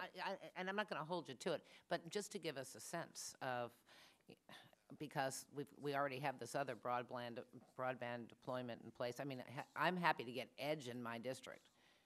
You know, I mean, I'm happy to get edge in some places. So, what can I tell you? But it's nonetheless, it is worrisome in deploying a system like that. I mean, I just watched the nightmares that all of these little companies are going through trying to get approval from either RUS or NTIA just to do the broadband deployment for the stimulus bill, let alone some massive major national network. So I appreciate your answers. Thanks. Thank you, Mr. Chairman. And I wish the Yankees well this year. But the Phillies are going to be the I number one suspect it'll be the Yankees and the Phillies again. I'm with you. We can conspire in that regard. Mr. Chairman, I missed that. That was a recording. welcome to the committee, and you have a recommendation for an increase of $19 million over your base from last year. Now, in part, you got some technology initiatives. There's also an additional $900,000 you're asking in terms of the I guess the replacement of the vehicles you use now to protect the public safety networks from interference. Would those dollars over the long term be backed out in future year budgets, assuming we do the nationwide D-block plan? I'm not sure they would. The public safety work that we do, and I'm very proud of this. We've developed technologies over the years that have the ability to identify spectrum uses in different markets that has been of tremendous value to our sister agencies in government in dealing with disasters. We'd be happy to follow up with you and give you more examples. Some of them can't be discussed in a public setting, but they've been very valuable throughout the United States, especially with respect to disasters. And I think it's a program that's earned its Another part of this increased request is for to recruit and hire talent on cybersecurity issues and some other issues, right? So now, I assume you do have authority to be concerned about cybersecurity. We're very concerned about. I mean, this is on the internet, right? Yeah. Because there was some debate about whether you had any authority to have interactions around the internet. So I just want to. It's a very significant challenge for the country. Right. As the FCC, as the expert agency responsible for communications, we have an important role to play here. It's vital that we have the expertise, the engineers and others who can play a role in our system with respect to cybersecurity. Now, in regards to one of your major goals of the agency, as you have identified, is to advancing a vibrant media landscape. In this regard, one of the big concerns has been about making sure that we continue to advance the interests of ownership both in the media for African Americans, Hispanics, Native Americans, women, and wondering whether your role as chair, you see any major initiatives in this regard, given the dearth of interest in over the last decade in this issue. It's a very important issue, and it becomes even more important as technologies change, as the next generation is looking at new media channels instead of old media channels. So we're both, with respect to older media, getting our arms around the data and pursuing initiatives to continue to encourage those goals with respect to older media. And I also think it's vitally important that we look at broad opportunity with respect to new media and new technologies. And in some ways, there's an even greater opportunity to make a difference there because there are new entrepreneurs starting every day. And so it's one of the reasons, if I may, that I think preserving a free and open internet is so important, because it gives the opportunity for anyone from any background to start a media company, start a business, reach an audience, and have a realistic chance to succeed. Well, I concur, and I want to thank you for your work. And I know there's a libertarian streak in that free and open might mean unfettered. I mean, we have a federal highway system that's free and open, but you do have to be moving on the right direction. You can't be coming up the opposite way. So I want to concur with my colleagues' interest in this child pornography issue, that we need to be clear that even though we're very interested in a free and open internet, we don't mean that in that context that people should be able to abuse children and feel as though they could be anonymous and out of the reach or touch of the society in terms of addressing what is I think my Republican colleague says, an abomination. Well, we should be passionate about addressing at every turn people who are involved in that type of activity. So thank you very much. Completely agree. Thank you, Mr. Fattah. I want to echo his words. I think it has to be said again that on behalf of all members of this committee, we do believe in a free and open internet, but not one that then has the ability to bring harm to people. And that's, again, that's your challenge. That's the challenge for all of us.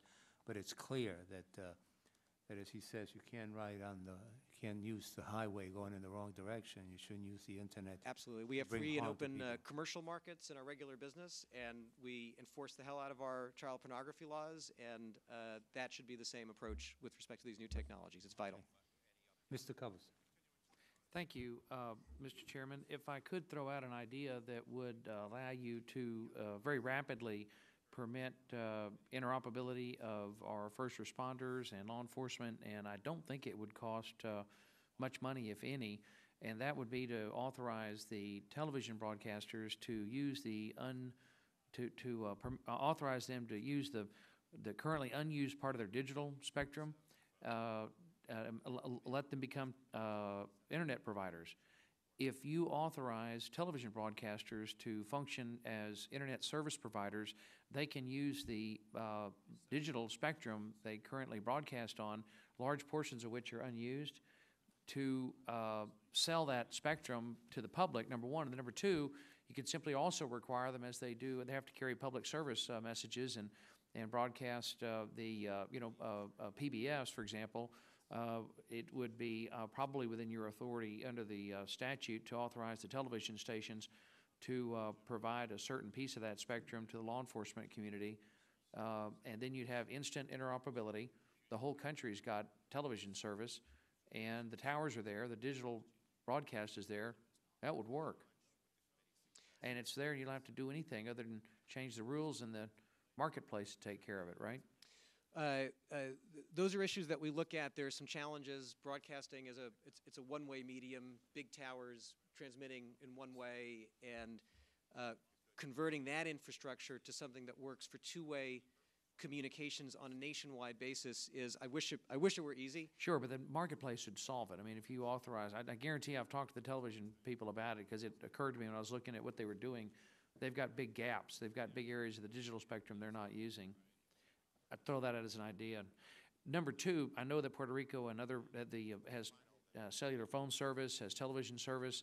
The cellular service alone, Mr. Chairman, I know provides people with with iPhones or BlackBerries access to the internet, and the purpose of what you're attempting to do, you say, is to provide the country with greater access to the internet, but the broadband plan, the National Broadband Plan acknowledges that 95% of the country already has access to broadband at 4 megabits per second, and that by 2013, 90% of the country is going to have access to broadband at 50 megabits per second. So the marketplace has already taken care of this. And number two, I want to go back to your statement a minute ago. You said you're going to honor the statute. Now, if you're going to honor the statute, and as we were just discussing, the statute does not give you the authority to regulate the internet. You acknowledge that, and I'm reading from the District Court of Appeals opinion.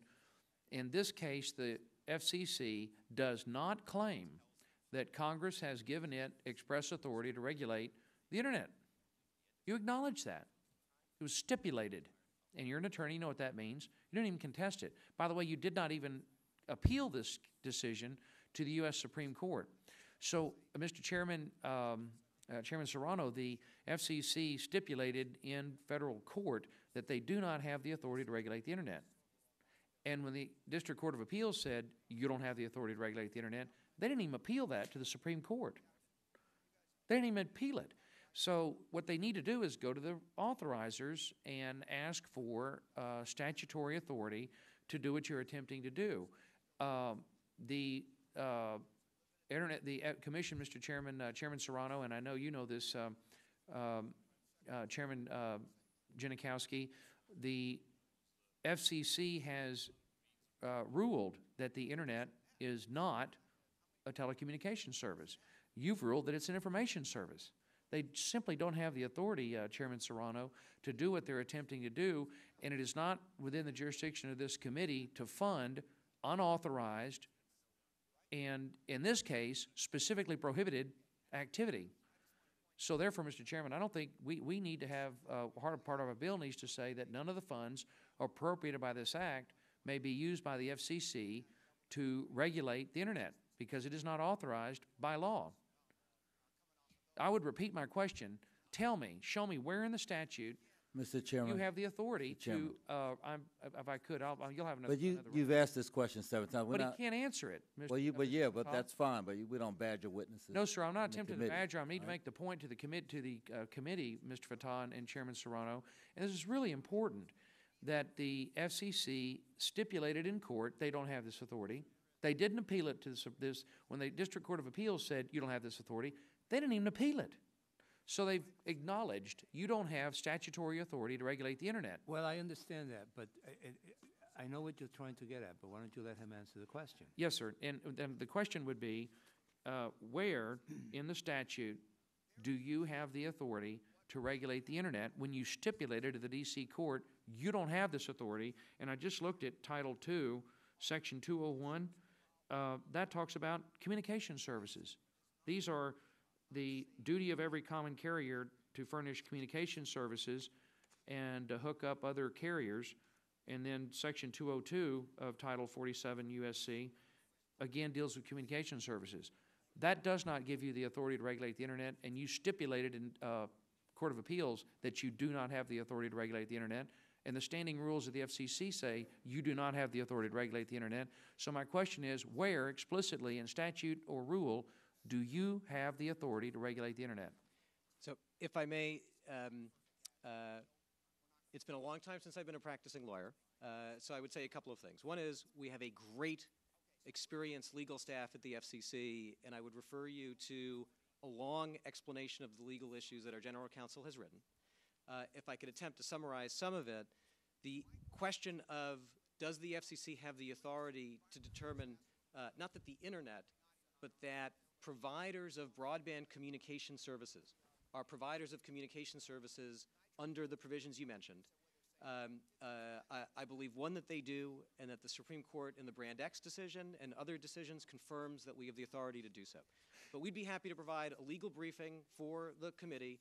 I have excellent lawyers that I rely on for this, the institutional lawyers of the FCC who are committed to making sure that consumer interests, competition interests, promoting innovation and investment are protected with respect to Forgive me, broadband my time is limited, and the chairman's been very gracious. Your time is up. He can't answer the question. Well, It's unauthorized. no, he gave you an answer. He said you don't accept the answer. I understand. May I ask him one follow-up? With your, You- or one on the, I'll follow-up. do another round. One Do another round? follow-up. But let me preface your follow-up Yes, sir. by telling you that there are some members of this committee who feel he has the authority to do so, and the commission does. And we're hopeful that they move ahead and do what they have to do, and then run into trouble with Congress if that's going to happen on behalf of the American people and the consumers.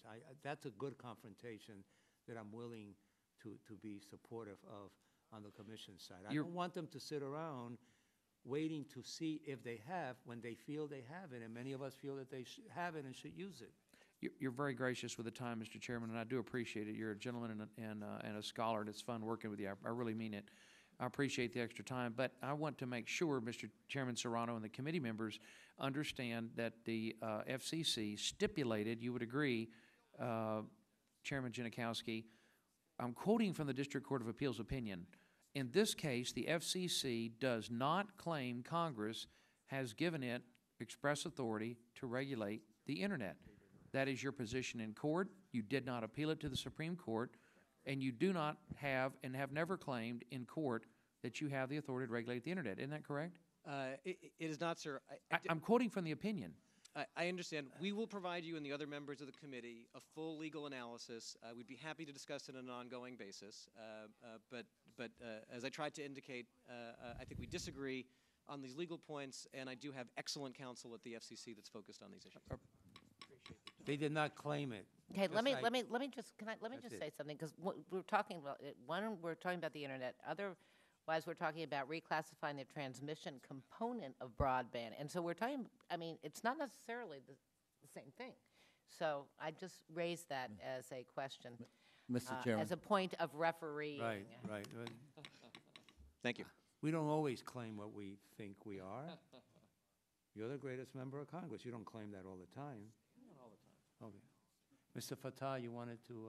Just to clarify, I agree with the ranking member. I mean, what the chairman has said is that they have authority to regulate the providers of broadband. And it's different from the question of regulating the internet, even though the broadband providers are operating on the internet. So that, we can play games here, but the reality is that I think the question's been asked and answered. There's been an offering of a legal briefing, and none of us can assert what the law is. That's what we have the courts to determine, and that's why we have lawyers on all various sides of this. But let's proceed. Thank you, Mr. Chairman. Thank you, and let's do this officially. Why don't we invite your legal staff to come and speak to our staffs and to discuss this at length, because this chairman would rather you upset some members of Congress when you defend the rights of the American people as consumers than to wait around to interpret totally whether you have one right or not.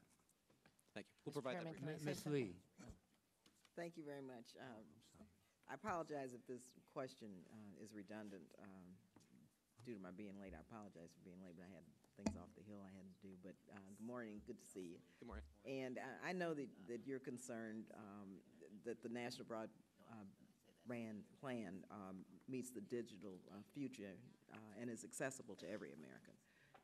We talked with the Congressional Black Caucus when you came, and so it's very important, I think, to continue this discussion as it relates to diversity in media ownership, management, access, how it's integrated into the National Broadband Plan. Also, the fair and equitable contracting opportunities for minority and women-owned contractors and subcontractors in the fulfillment of this national effort.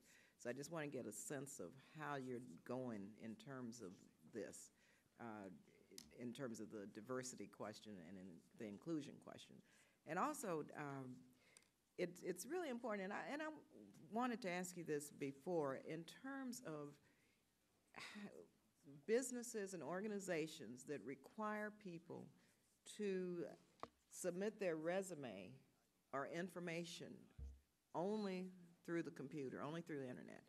They won't accept any other way of, submission. How is that fair to people who don't have access? I mean, the digital divide is alive and well, unfortunately.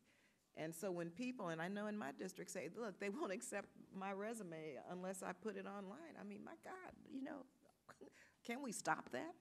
At least until everyone has access and to broadband and to the internet and has enough money to buy a computer? This is it's such a powerful point and such an important issue. The costs of digital exclusion today are so much higher than they were 10 years ago. 10 years ago, if you were looking for a job, you could get the newspaper and find a job and apply for it. Today, as you mentioned, more and more job postings are online only, and job applications require online submissions. But how can we stop that? Well, I'm not sure that our authority extends to addressing the hiring practices of companies. No, not hiring practices, but and the way they take applications. But we're very focused on tackling these digital divide issues as fast as we can. It's part of the urgency for moving forward on broadband, on the adoption issues, the inclusion issues, where there are clear gaps. Low-income Americans, minority Americans, rural Americans, seniors are behind a level that is already too low. Students and others. So it's vital that we do this. We've suggested a series of things in our plan. Reforming the Universal Service Fund in a way that efficiently tackles this is vital. We've suggested the creation of a digital literacy corps that would focus on the communities that are most behind and tackle that with the kind of energy that we're capable of as a country. And on the ownership entrepreneur side, we're doing a series of things. We're working closely with the Small Business Administration to make sure that the programs that exist, the mentoring programs and others, are modernized to help small businesses, entrepreneurs from all communities take advantage of new technologies. There's no silver bullet here, as you know, but there are a series of things that we can pursue with energy. Some of them are within our jurisdiction. We'll pursue them. Some of them are suggestions we've made to other agencies and to Congress.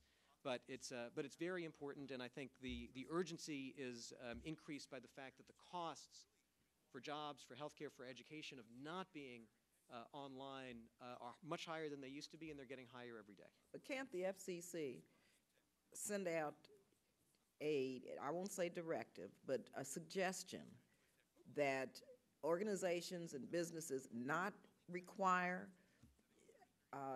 resumes and information to be submitted online only, that could be discriminatory, and until every household is wired, that they have to, or they should have other means of being able to receive submissions that are critical to people in terms of their lives? Because I think if the FCC just said that, the country would listen. And I know oftentimes I talk to companies and nonprofits even. I say, hey, you guys are shutting out a whole population of people because you require online-only submissions. And they say, oh, yeah, we hadn't even thought about that. So if the FCC would think it through and talk about it a little bit and send out a suggestion that this stop until every household is wired, we may see, a bit more fairness in terms of this whole system now. We will work with you on this, and I think we also would need to work together on the other half of it. More and more companies tell me that they need their employees to have basic digital skills and tools. Well, sure, we want to work. That's a given, especially for many of our districts that are not wired and where the digital divide is huge. And so that's what we intend to do. I agree. So working on the front end, as you said, this back end, we've set goals in the plan with respect to schools and libraries in every community that are open to people to make sure that even as we try to get broadband into every home, that there's meaningful access in every local community to the ability both to have access to the internet and also to the digital skills and tools that one needs in order to have meaningful access and to be eligible for a lot of the jobs that are that more and more require digital skills and tools. Okay, yeah, I look forward to working with Good. you on that, because we have to send out that message that people can't be discriminated against because they don't have access to, you know, the web and to the internet and to broadband and to a computer. Okay, that's basic. Thanks a million. I'm going to try to wind this down, so I'm going to submit most of the rest of my questions for the record. I have two quick ones, and then I'll turn it over to the rest and wrap it up. On wireless contract termination, something we all deal with. I went in recently just to reduce my minutes and landed up with a new phone and a new contract. Don't ask me why. And they told me if I reduce my minutes, then I couldn't get my 5 friends and relatives on it or whatever. And if I did that, it was like a scene from Mad World, where they're all trying to figure out how to get the loot. And Sid Caesar says, well, you were in the car, so you get 1 share for having a car and 1 share for being you. You were on foot, but you had 2 people, so you get 3 shares. And Jonathan Winter says, it doesn't matter. I still get less than everybody else because I was alone, so it's every man for himself. Have you ever tried going to redo your contract? It's when you reduce your minutes, you get less options. You get more options, then you're going to fall under this point. You walk out of there and you say, I speak English, I speak Spanish, I don't speak this language. Very embarrassing.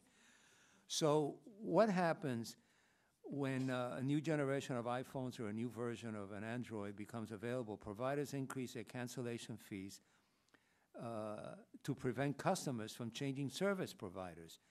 The FCC surveys show 43% of consumers have remained with their current service provider because of high early termination fees. What can the FCC do to restrict anti-competitive behavior so that consumers are not prevented from swapping service providers as technology improves and options increase? And for the record, my explanation of my own personal account is not a statement about what I want done, either for me or for the industry. It's just that I pride myself on the fact that I do a lot of these things myself, and therefore I know what consumers go through. But I'm not asking for any special favors from anyone. Our surveys and our complaints show a tremendous amount of consumer confusion over many different aspects of wired and wireless communications. It's a thing that we're very concerned about because the more confused consumers are, the less they can make the market work and drive competition. Right. And so whether it's speed of broadband, whether it's how early termination fees work, we believe that there are real opportunities using information technology to provide greater disclosure, greater transparency to consumers in a form that that ordinary people would understand, so that consumers can help make the market work better. And we're pursuing that around bill shock. We're pursuing that around early termination fees. We're pursuing that around broadband speeds. And I think this is a promising approach that should empower consumers to help make the market work. With respect to, and one of the things consumers are confused about or what choices they have with respect to different services and alternatives to signing up for long-term contracts. We're also looking at the issue in general with respect to ETFs. We pay close attention to this. We're in active discussion with companies. On various occasions, we have seen things that have caused us to write letters to companies to ask them to explain some of what they've done. And in some cases, those letters have caused some of the companies to say, oh, well, we didn't really mean that, and to adjust behaviors in ways that were more consumer-friendly. But there's no question there's tremendous confusion here, and I think we can play a helpful role in increasing transparency and disclosure and lessening consumer confusion. Well, I hope you do, and I know that I speak for all members of the committee when I say that. I hope you move in that direction to make life a little easier for folks, and not only that, to give them a real chance at being able to make wise decisions, because sometimes you're lost. My last question is, you know, we are big-time baseball fans and believe that all American households should have a regular access to baseball games from both leagues. Currently, Time Warner and the Mid-Atlantic Sports Network, MAZN, are engaged in a dispute over Time Warner's cable carriage in eastern North Carolina. In the past, that cable franchise carried the MASN, which shows games of both the Nationals and the Orioles, the closest teams to the area. I understand that there have been 2 arbitration decisions in favor of MASN, and that in October of '08, the Media Bureau of the FCC also ruled in MASN's favor. Time Warner has since appealed the decision. In the meantime, baseball fans there are missing out on these 2 teams. So I asked you the question last year, but I asked this question last year, but I understand there has still not been a ruling. Is there a reason that it has taken so long, and do you have any sense of how long it will take the commission to make a final decision so that folks in that part of the country will know where they stand? The Bureau is actively working on it, and we need to bring it to conclusion. The issue of sports programming and consumers and video carriage is one that occupies a good deal of our time. We adopted rules a couple of months ago that will make it easier for competitors to cable companies to get access to local regional sports networks. It had been both a real barrier to competition and also unfair to consumers who were signing up to the other networks. The retransmission consent issues that we talked about before, one of the areas where historically it's had some real impact on consumers, is that becomes a leverage point for negotiations between cable companies and broadcasters, and consumers who want to watch the programming they want to watch end up getting hurt. And there are issues like the one that you mentioned. So these are all actively on the plate on the FCC. On some we have moved on, and I think we've made really good progress. On this particular one, we still need to act, and I will make sure that we do so. Okay, well, with that statement that you will move on it, so that the folks know what's going on, especially with this kid in Washington who's going to keep striking people out. Okay, Ms. Emerson. Thanks. I have some questions I'd like to submit to the record, Mr. Chairman.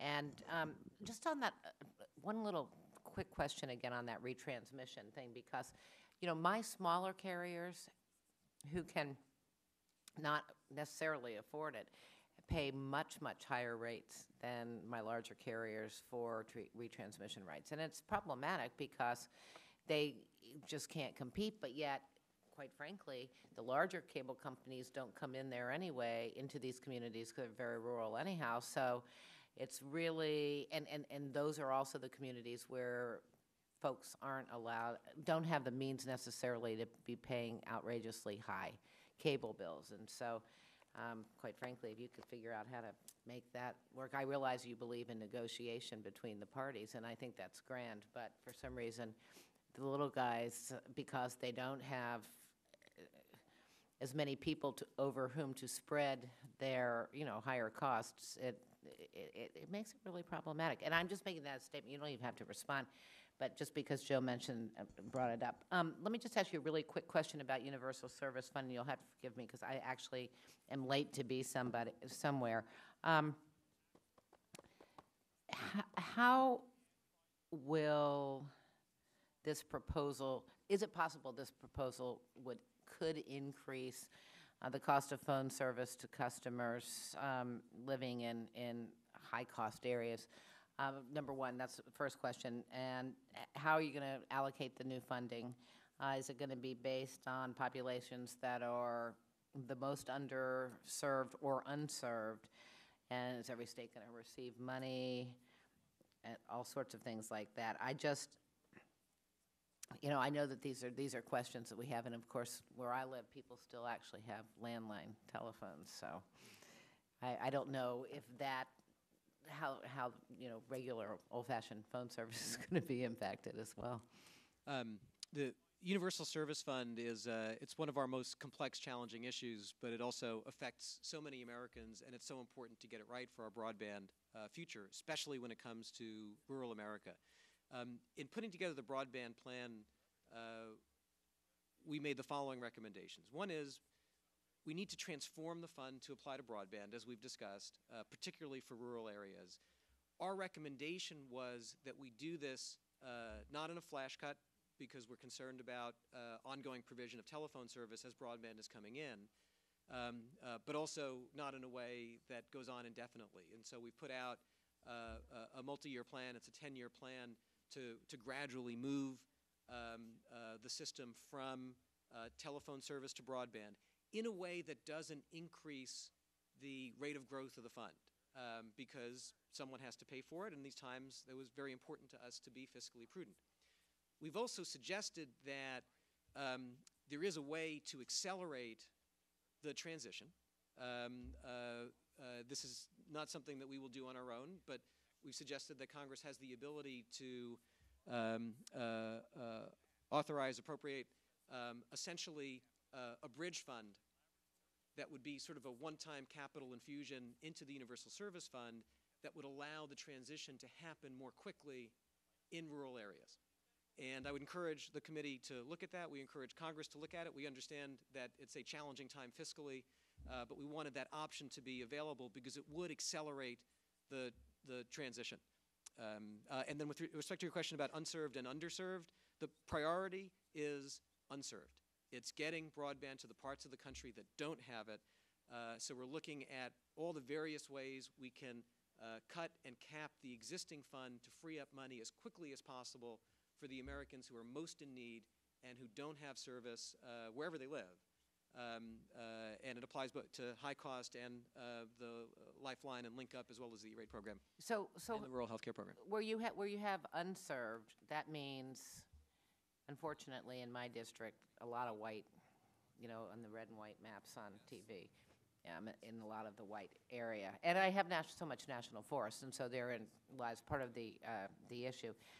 So that parts of my district are totally unserved as far as any kind of broadband. On the other hand, I have underserved areas too, whereby like one half of it, for example, you've got a little town, and on one side of Main Street, it's dial-up.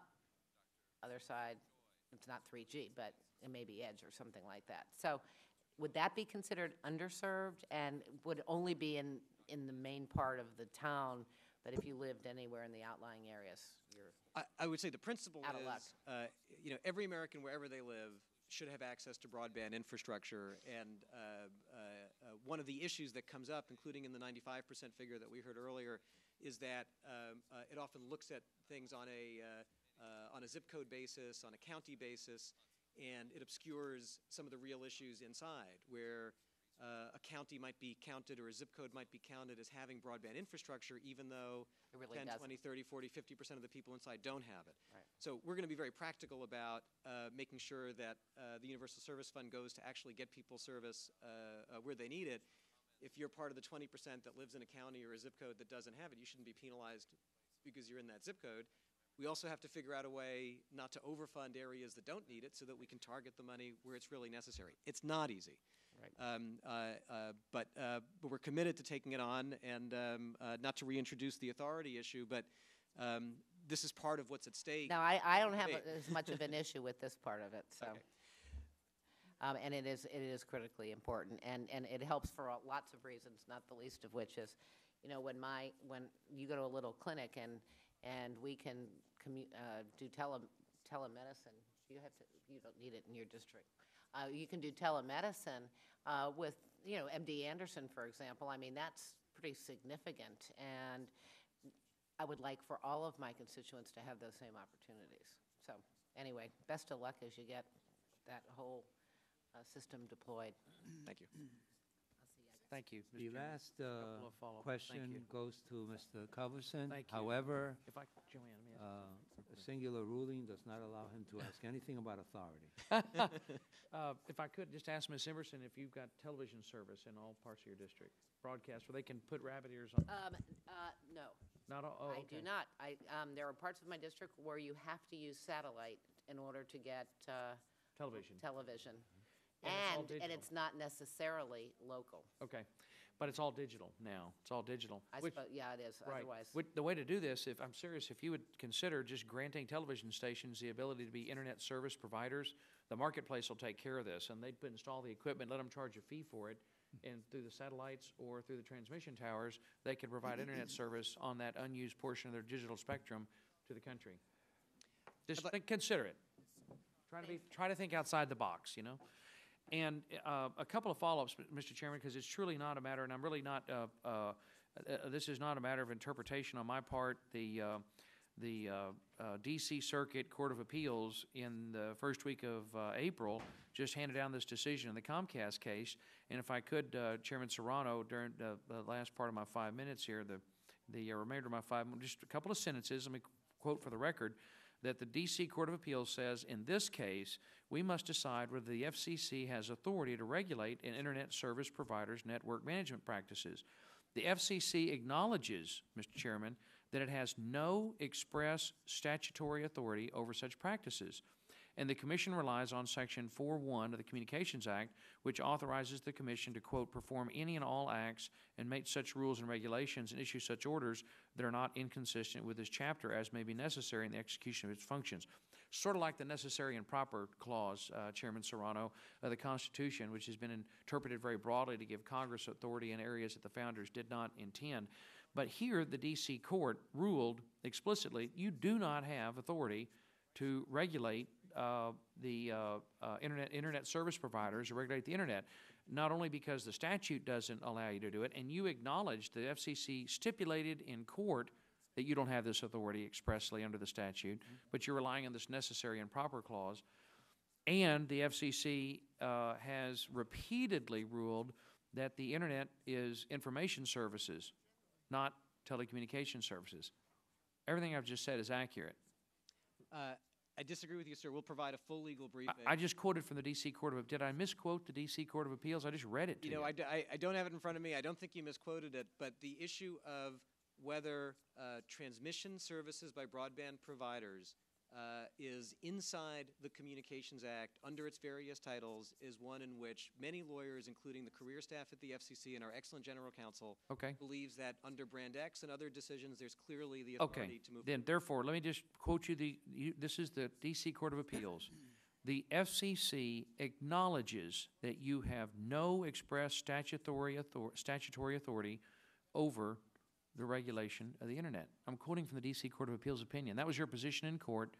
Are you telling this committee that your position today on, June 10th, is different from the position you had in the D.C. Court of Appeals in April? You're raising issues around definitions of information services, transmission services, telecommunication services that are very complex. I think we'd be happy to... I'm quoting from the Court of Appeals opinion. You told the Court of Appeals you don't have this authority. Have you changed that position? The court invalidated the approach that the Commission had taken. Right, the ancillary jurisdiction approach. It did not invalidate other approaches that are now on the table for consideration.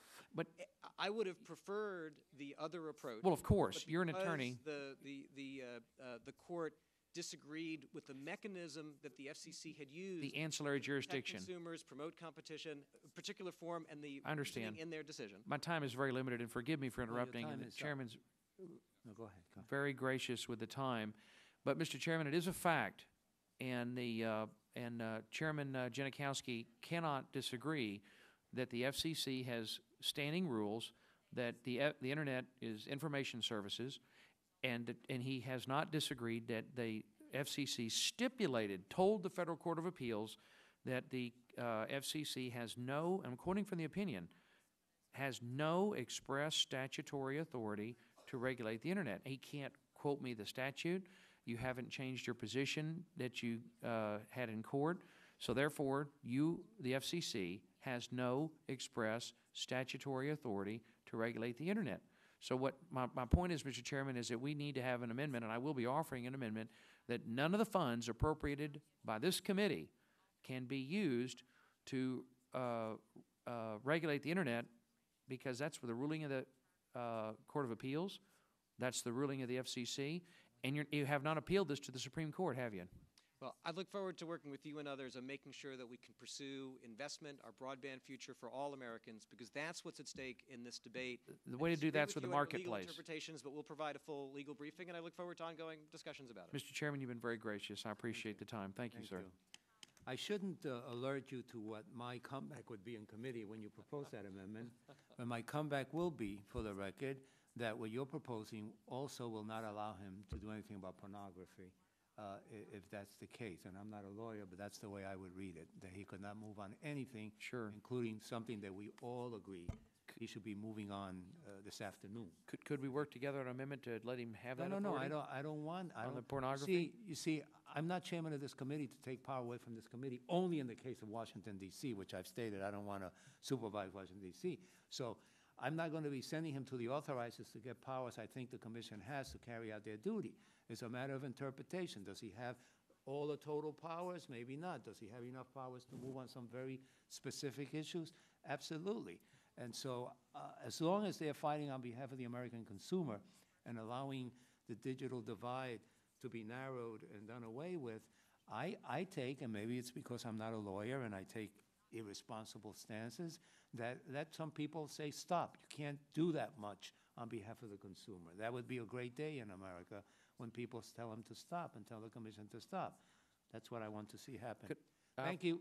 Could I offer a suggestion? I'll work with you, love to work with you on an amendment with Ms. Wasserman I Schultz. always work with you, but we're not going to work on an amendment that says that they cannot move ahead and do, that's something you'll have to do on your own, because I think they should move ahead and do as much as they can. I was going to suggest a very narrow one to give them the authority to regulate child pornography and keep it off the internet. We could work one up together with Ms. Wasserman Schultz and target that rifle shot authority in that one area, and otherwise, But then you, well, this is not the time. I'd love to help you with that. I think they should move on everything. Mr. Chairman, thank you so much, and thank you. Thank you for your time. Thank you so much.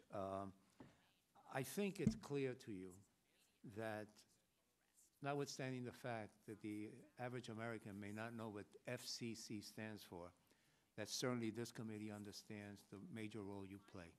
And from the unemployed person carrying a cell phone to the folks who sit at the major corporations, you can affect them all. And I think at the end of the day, just my personal position, the ones who need the most protection are the ones at the bottom of the totem pole who get ripped off a lot of times. We're not here asking you to do a number, if you will, and not support major corporations and their desire to make the industries grow. You know, it's all for the country. But this whole issue of consumerism is very important to us. But I think you've noticed that while we all agree on most of the issues and the approaches to them, we have certain interests. So Ms. Lee reminded you of diversity and how important it is, and it's something we all subscribe to. I would be very happy if I saw communications coming out of your office saying the territories are treated equally, and that an American citizen with the need for the internet in the Virgin Islands has the same right as one in LA and in Chicago and in DC.